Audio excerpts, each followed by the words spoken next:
निर्जला एकादशी का व्रत सभी एकादशियों के व्रत में सर्वश्रेष्ठ और सबसे कठिन माना गया है। पद्म पुराण में इस व्रत की महिमा के बारे में विस्तार से बताया गया है कि इस व्रत को करने से आपको सभी एकादशियों का व्रत करने के समान फल की प्राप्ति होती है। पांडवों में भीमसेन को इस व्रत के प्रभाव से स्वर्ग लोक की प्राप्ति हुई थी। इस व्रत को रखने वालों को निर्जला एकादशी की कथा का पाठ करने से संपूर्ण फल की प्राप्ति होती है। तो चलिए सुनते हैं निर्जला एकादशी की व्रत कथा। युधिष्ठिर कहते हैं कि हे जनार्दन, आपका सारा महात्म्य मैंने सुन लिया, अब ज्येष्ठ के शुक्ल पक्ष में जो एकादशी हो उसका वर्णन कीजिए। तब भगवान श्री कृष्ण बोलते हैं कि राजन, इसका वर्णन परम धर्मात्मा सत्यवतीनंदन व्यास जी करेंगे, क्योंकि ये संपूर्ण शास्त्रों के तत्वज्ञ और वेदांतों के पारंगत विद्वान हैं। तब वेदव्यास जी कहने लगे कि दोनों ही पक्षों की एकादशियों को भोजन ना करें। द्वादशी को स्नान आदि से पवित्र होकर फूलों से भगवान केशव की पूजा करके नित्य कर्म समाप्त होने के पश्चात पहले ब्राह्मणों को भोजन देकर अंत में स्वयं भोजन करें। राजन, जन्ना शौच और मरना शौच में भी एकादशी को भोजन नहीं करना चाहिए। यह सुनकर भीमसेन बोले, हे परम बुद्धिमान पितामह, मेरी उत्तम बात सुनिए।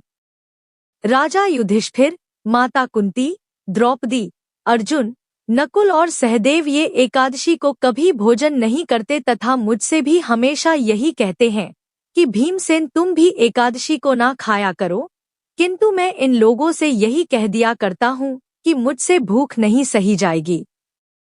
तब भीमसेन की बात सुनकर व्यास जी ने कहा, यदि तुम्हें स्वर्ग लोक की प्राप्ति अभीष्ट है और नरक को दूषित समझते हो तो दोनों पक्षों की एकादशी को भोजन ना करना।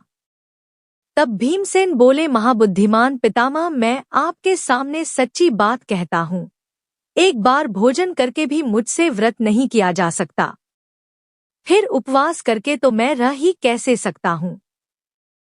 मेरे उदर में वृक नामक अग्नि सदा प्रज्वलित रहती है, इसलिए जब मैं बहुत अधिक खाता हूँ तभी यह अग्नि शांत होती है।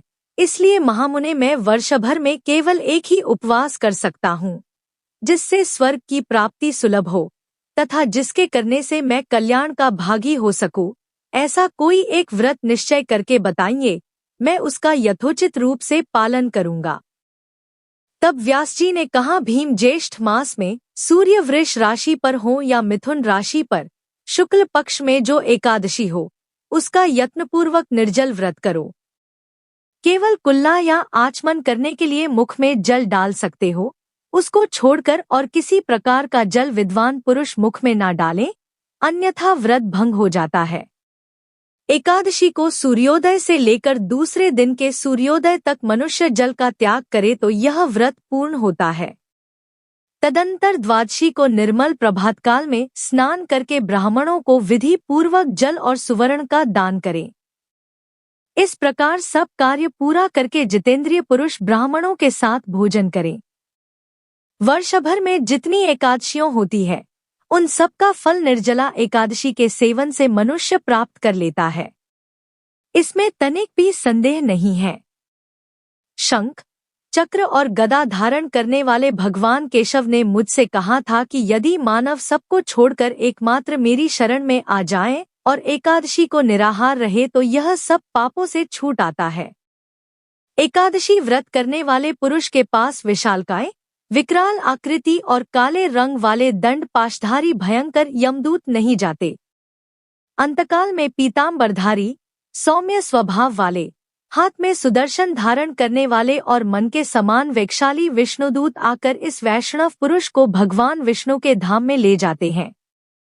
इसलिए निर्जला एकादशी को पूर्ण यत्न करके उपवास करना चाहिए। तुम भी सब पापों की शांति के लिए यत्न के साथ उपवास और श्री हरि का पूजन करो। स्त्री हो या पुरुष, यदि उसने मेरु पर्वत के बराबर भी महान पाप किया हो तो वह सब एकादशी के प्रभाव से भस्म हो जाता है। जो मनुष्य उस दिन जल के नियम का पालन करता है वह पुण्य का भागी होता है। उसे एक एक पहर में कोटि कोटि स्वर्ण मदरा दान करने का फल प्राप्त होता सुना गया है। मनुष्य निर्जला एकादशी के दिन स्नान, दान, जप, होम आदि जो कुछ भी करता है वह सब अक्षय होता है। यह भगवान श्री कृष्ण का कथन है। निर्जला एकादशी को विधिपूर्वक उत्तम रीति से उपवास करके मानव वैष्णव पद को प्राप्त कर लेता है। जो मनुष्य एकादशी के दिन अन्न खाता है वह पाप भोजन करता है। इस लोक में वह चांडाल के समान है और मरने पर दुर्गति को प्राप्त होता है। जो ज्येष्ठ के शुक्ल पक्ष में एकादशी को उपवास करके दान देंगे वे परम पद को प्राप्त होंगे। जिन्होंने एकादशी को उपवास किया है ये ब्रह्महत्यारे, शराबी, चोर तथा गुरुद्रोही होने पर भी सब पातकों से मुक्त हो जाते हैं।